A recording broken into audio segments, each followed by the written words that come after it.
তোমরা থাম্বনেল দেখে এতক্ষণ বুঝতে পেরে গেছো যে আজকে আমি কোথায় এসেছি। হ্যাঁ, ঠিকই ধরেছো, আমি আজকে আলিপুর সেন্ট্রাল জেলে এসেছি।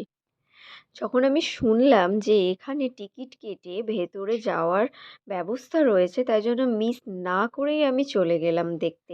কারণ এইসব জিনিসগুলোকে সামনের থেকে চোখে দেখবো, এটা তো বিশ্বাসই হচ্ছিল না, আর মনের মধ্যে একটা এক্সাইটেড ভাব ছিল যে এই জিনিসগুলো চোখের সামনে দেখতে পাবো। তারপর আমি আরও একটা জিনিসের জন্য ওখানে গেছিলাম, সেই ফাঁসির মঞ্চ দেখার জন্য, যেটা সব শেষে তোমরা দেখতে পাবে। তার জন্য ভিডিওটা পুরোটা দেখতে থাকো, ঠিক আছে? আর জুজুস থিঙ্কিং চ্যানেলে যারা এখনও ফ্যামিলি মেম্বার হওনি, তো চ্যানেলটাকে ঝটপট করে সাবস্ক্রাইব করে তোমরা ফ্যামিলি মেম্বার হয়ে যাও। তো চলো, কথা না বাড়িয়ে তোমাদের আমি আরও কিছু জিনিস দেখাই। দেখো, এইগুলো দেখতে পাচ্ছি, আমি শুধু জাস্ট চোখকে বিশ্বাস করাতে পারছি না যে আমি এগুলো দেখতে পাচ্ছি, যেগুলো এককালীন ব্যবহার হয়েছে। এখানে দেখো কত রকমের গুলি।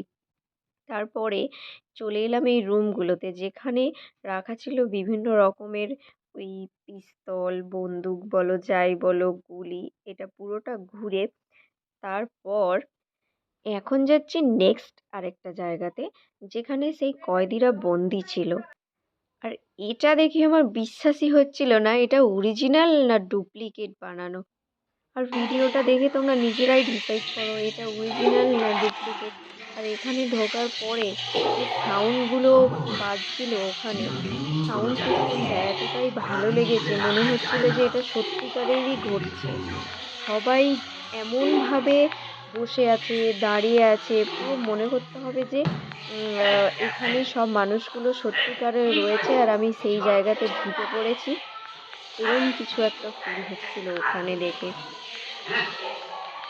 এদিকে দেখো, এক বন্ধু আরেক বন্ধুকে সামলাচ্ছে, ওদিকে একজন শুয়ে আছে, শরীর অসুস্থ। আর এদিকে এনারা স্নান করে এসছে, রান্না করছে সবাই মিলে, খাওয়া দাওয়া করবে বলে।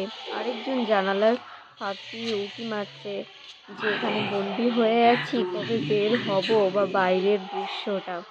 সত্যিকারের অদ্ভুত লাগলো আমার এখানে এসে, আমি ভীষণ খুশি হয়েছি।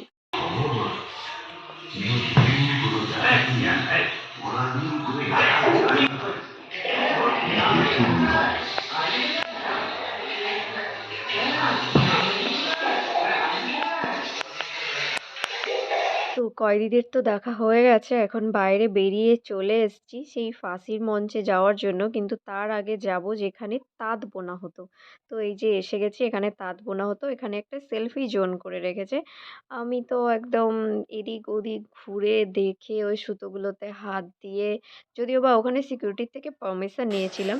তো তারপরে নাচতে নাচতে এবার ওখান থেকে বেরিয়ে চলে গেলাম সেই ফাঁসির মঞ্চে। বিশ্বাস করো, ওই ফাঁসির মঞ্চটা দেখে আমার গায়ের লোমগুলো জাস্ট খাড়া হয়ে গেছিল। এই সেই জায়গা যেখানে নাকি এককালীন মৃত্যুঞ্জয় ক্ষুদিরামের মতো মানুষকে ফাঁসি দেওয়া হয়েছে। এটা ওপরে মঞ্চটা করা আছে, নিচে সিঁড়ি করা আছে, আর একটা কাচের জায়গা, যে ওখান থেকে ফেলে নিচে পড়ে যেত আর ওখান থেকে তুলে আনার ব্যবস্থা ছিল। আর এটা বাইরে বেরিয়ে ওই সেন্ট্রাল জেলেরই রিলেটেড কিছু জিনিস ছিল, যেখান থেকে তোমরা শপিং করতে পারবে। যাই হোক, আমার তো দেখে খুবই ভালো লেগেছে, কিন্তু তোমাদের ভিডিওটা দেখে কেমন লেগেছে সেটা অবশ্যই কিন্তু কমেন্ট সেকশানে জানিয়ে দিও। আর আমি আজকের মতো গেলাম, ফিরে আসবো খুব তাড়াতাড়ি নতুন একটা ভিডিও নিয়ে। Still then take care, by.